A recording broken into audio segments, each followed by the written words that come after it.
Hey guys, what's going on? It's Alex here with my week 2 predictions. These are coming out a little bit later than I wanted them to. I didn't realize that today was already Thursday.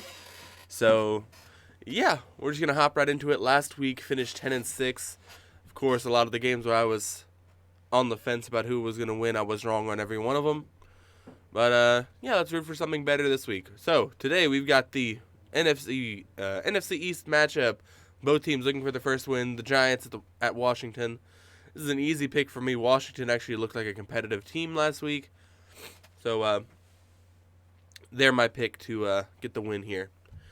Next up, New England and New York Jets. Another easy pick for me. The Jets just looked absolutely terrible. If their O-line can get something going, then I think Zach Wilson can be all right. But they can't protect him. They can't give him time to actually produce. So I think Mac Jones is going to get his first win of his career today, or Sunday. Now we got the Broncos and the Jaguars. Thinking the Broncos are going to go 2-0 here. They actually decimated New York last week. And Trevor Lawrence, although he did throw for 330 yards and 3 touchdowns, he also threw 3 interceptions. Just ask Jameis Winston. You cannot win when you go 1-for-1 on touchdowns and interceptions. Needs some polish, and I think he'll be all right. Next up, the Bills and the Dolphins. I think the Bills are going to go in and collect their first win this week. Not saying the Dolphins looked bad, but well, you see, this is a tricky one because the Bills didn't look very good either in the second half. I think the Bills are going to bounce back. Both teams had some kinks to work out, but I think Buffalo's going to be able to rebound faster than Miami. So, yeah, we're going to take the Bills. Let's see here. Next up, we got San Francisco visiting the Eagles. This is going to be the week of the visitors because I think the 49ers take this one as well. Both teams looked pretty solid. However, I do think the 49ers are going to be just a little bit further ahead than the Eagles here. I think the Eagles surprised everybody by how well they did last week against the Falcons. But just remember, not to take anything away from the Eagles. It's a win is a win. But they're going up against the Atlanta Falcons post Julio Jones. So your weapons are kind of limited there. But San Francisco looked pretty good. They even threw in Trey Lance to get his first touchdown. So, hey, whatever works. So we're going to take the 49ers. Next up, we got the Rams traveling to Indianapolis. Like I said, week of the visitor. Rams going to take this one over the Colts. Colts just looked kind of lost against Seattle. Rams were thriving with Matthew Stafford under center. They're serious playoff competitors this year. First time since, 2016 when they went to the Super Bowl and only put up 3 points. The Rams are actually looking like the real deal now that they've got a quarterback of Matthew Stafford's caliber under center. Jared Goff, he never really shook off the aftermath of the Super Bowl. So it's nice to see the Rams finally have their guy. But the Colts, they really did just look lost. There was really nothing they could do to stop a lot of what Seattle was doing, but it looked like a lot of guys just gave up on defense on some of these big plays. So with that, I'm going to have to take the Rams.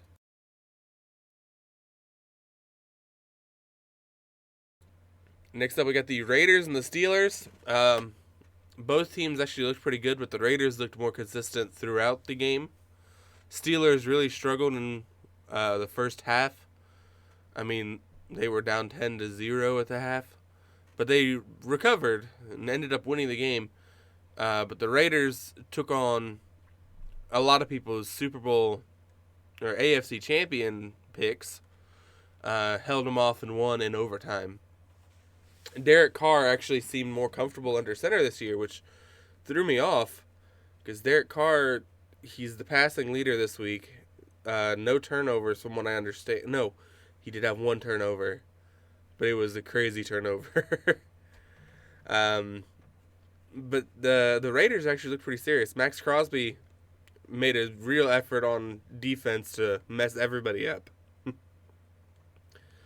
They look like the more complete team right now. Steelers still trying to figure out how to help Najee Harris be productive. And I don't think it's going to be this week. I think Steelers are going to take their first loss as as Las Vegas comes into town and takes the win. And next up, we got Cincinnati traveling to Chicago. Gonna call me crazy, but I think Cincinnati starts the season 2-0. Chicago looked really rough. I mean, they started to throw Justin Fields in, and it didn't go well. Justin Fields was all right, but he was only in for like 2 plays. Andy Dalton looked like he was struggling pretty bad. So if Andy Dalton is still the starter this week, Cincinnati has a solid couple possessions to try to get some momentum going. I want to say Cincinnati worked out some of the issues they had in week 1. Outside of if they don't go for it on 4th and 3 and turn the ball over, which credit to Zach Taylor, if Joe Mixon didn't stumble, he had the defenders beat and he gets the first down. But that call gave the Vikings a touchdown and potentially what sent us into overtime. So I think Cincinnati, they've worked out some of the issues they had from week 1. The 17 penalties by the Vikings definitely helped, but but the Bears, like I said, they just seem like they're struggling. The defense wasn't really performing as well as everybody would expect them to. So I think Cincinnati actually rolls into Chicago and takes this one. Now I've got the Texans and the Browns. Browns are going to notch their first win column victory here. Texans, I mean, they look like they performed pretty well, but let's remember they were facing off with the Jaguars, the 2020 number 1 overall pick, and Urban Meyer's first game ever as a head coach. So that victory, you need to just kind of think about all the things around that victory before you give them a lot of praise. It was a good win. Good time for the team to work together, but it's not a very high caliber opponent. Cleveland Browns just barely missed handing Patrick Mahomes his first week 1 loss. In Arrowhead, nonetheless. They were 3 points shy of winning, or 2 points shy of winning. So Cleveland is the real deal. They had a couple people sit out with injuries in week 1, and I believe that everybody is starting in this week 2. So I think the Cleveland Browns are going to be a force to be reckoned with. The Texans are not going to be able to hold them down. Cleveland's going to come out with the victory. Now the Saints and the Panthers. Nobody expected Jameis Winston to throw 5 touchdowns, and I don't think the Panthers are going to be ready for him. Yes, he was only, 16 for 19 for 180 yards. But, again, 5 touchdowns. It's pretty crazy. And the deep ball he had looked like his LASIK was working because that ball was right on point. It's hard to say whether it was just a bad day for Aaron Rodgers and Green Bay or a really good day for the Saints defense. I'm going to go with the Saints defense performing very well. So if that Saints defense can hold Aaron Rodgers to 3 points and 1 fantasy point, I like to believe they can do the same thing to Sam Darnold and the Panthers. Obviously not going to be as crazy, but I still think the Saints are going to get the win in Carolina.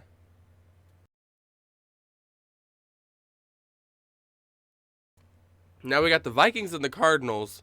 Vikings coming off of a week 1 overtime loss with Cincinnati. Cardinals absolutely decimated Tennessee. I'm gonna have to stick with the Cardinals here. They look like they're in midseason form already, whereas the Vikings, again, 17 penalties against Cincinnati. I think they had 4 in the first possession. that's a pretty big number to overcome. Now, I'm not gonna say they're gonna get fewer penalties this week, but there's a very high chance they get fewer penalties this week. Mike Zimmer was probably pissed in practice the next day. So, Cardinals, they look more disciplined. The offense looks like it's already firing on all cylinders. Defense held Derrick Henry to very little. So, I think the Cardinals are going to be able to hold off this one. Another NFC West team that's with potential of a good playoff run. Now we got the Buccaneers hosting the Falcons. This is another easy pick for me. The Buccaneers they look good. I mean, they had to go to the final drive against Dallas, but we could just chalk that up to being rusty. Dallas performed better than I ever expected they would, but the Buccaneers, they're essentially the same Super Bowl winning team they were last year. So I expect big things out of them. Falcons just got demolished by the Eagles. Again, not saying the Eagles are bad or anything. It's too early in the season to tell how they're going to be able to play for the rest of the year. But it's still 32-6. That's pretty rough. So it's an easy pick for me to take the Buccaneers. Now we've got the Titans and the Seahawks. I'm gonna have to go with the Seahawks on this one, just because, like I've said so many times before, the Seahawks just look like they're ready to play for the year. Titans did not really. They didn't really vibe as a team. So they're really relying heavily on Derrick Henry still, even though you have A.J. Brown and Julio Jones. I think if they can get Ryan Tannehill to be more comfortable going for some deep balls, he'll be more reliable. Whereas the Seattle Seahawks, strong receiving core, and then Aaron Rodgers, Russell Wilson has probably the best deep ball in the NFL. Like, oh man, did you see that pass that went for, I think, 64 yards? Or 60-something yards, I think. That was beautiful. Seahawks defense held strong against the Colts offense. So, I think they won't be able to do the same thing to Tennessee, but I think it'll still be at least a 7-point game. At least a 7-point game. So I'm taking Seahawks to win in Seattle. Now we got the Cowboys and the Chargers. Actually going to take the Cowboys here. Not very often do I take the Cowboys in these like really tight matchups, but they actually looked really good against Tampa Bay. Dak Prescott seems like he's right back to where he was before his injury. I think they put out a stat line: 4 out of the last 5 starts for Dak Prescott, he's thrown for 400 plus yards, which that's crazy. He's getting right back on track to break the single season pass yard record. I think that's 5,500 by Peyton Manning. I think. But the Cowboys defense going up against the Tampa Bay Buccaneers, I would definitely call it improved over last year. Yeah, they gave up, I think it was 41 points. But yeah, that's better than what I thought it would be, if I'm being completely honest. The way these teams are trading possessions like nothing, I'd say that was pretty good. Chargers, while they looked good, that's pretty much it. They looked good, but not quite as good as the Cowboys. I think this one is going to be another close game, but I don't think they're going to be enough to hold off the Cowboys looking for their first win, trying to get back in the NFC East the top of the NFC East. That's what I mean. So I'm going to actually take the Cowboys to get their win in SoFi Stadium. Now we've got the Sunday Night Football game, Chiefs and the Ravens. Got to go with the Chiefs here. I mean, the Ravens, they've got some communication issues. That offensive line doesn't look nearly as good as it did last year. Alejandro Villanueva, I thought he was going to be a great pickup for Baltimore, but he's actually getting burned pretty often. So unless they can adjust something for that, it's going to be a rough one for Lamar Jackson. So the Ravens' defense is still looking pretty solid. Held Dak Prescott. God, I'm getting all my quarterbacks mixed up.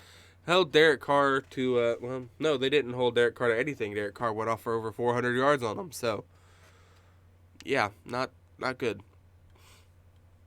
Chiefs, on the other hand, once they got everything moving, there was no slowing them down. Patrick Mahomes already looks comfortable under center this year. His receiving core, although he did lose a couple people, I mean, Tyreek Hill went off for 197 yards. So you can't just brush that under the rug and be like, yeah, it's fine. It's just the Chiefs. The Chiefs look like they're ready to try for another Super Bowl this year. So it's going to be an exciting team to watch. But I'm going to have to take the Chiefs to win in Baltimore. Baltimore, I think they're going to be able to get everything worked out. But after last week's performance, I'm very hesitant to take them against the reigning AFC champions, who, again, are led by Patrick Mahomes. So, yeah. And last but not least, we got the Lions hosting the Lions visiting the Packers. Packers looked like terrible week 1. I mean, 38-3 against the New Orleans Saints without Drew Brees even. It's pretty bad, but I don't think the Packers are going to do that 2 weeks in a row. I think they're going to actually bounce back and get back up to, maybe not all the way back to the form they were last year. The perennial NFC Championship game runner-ups, perennial NFC runner-ups, are not going to lose to the Lions, I don't think. Jared Goff, he looked all right in his debut with the Lions, but you could tell he's not comfortable at all there. Don't really have much in terms of weapons in Detroit. Like I said, I mean, DeAndre Swift is going to be a solid option. But as far as I'm aware, I'm not too brushed up on my Lions. As far as I'm aware, DeAndre Swift is the only, big target.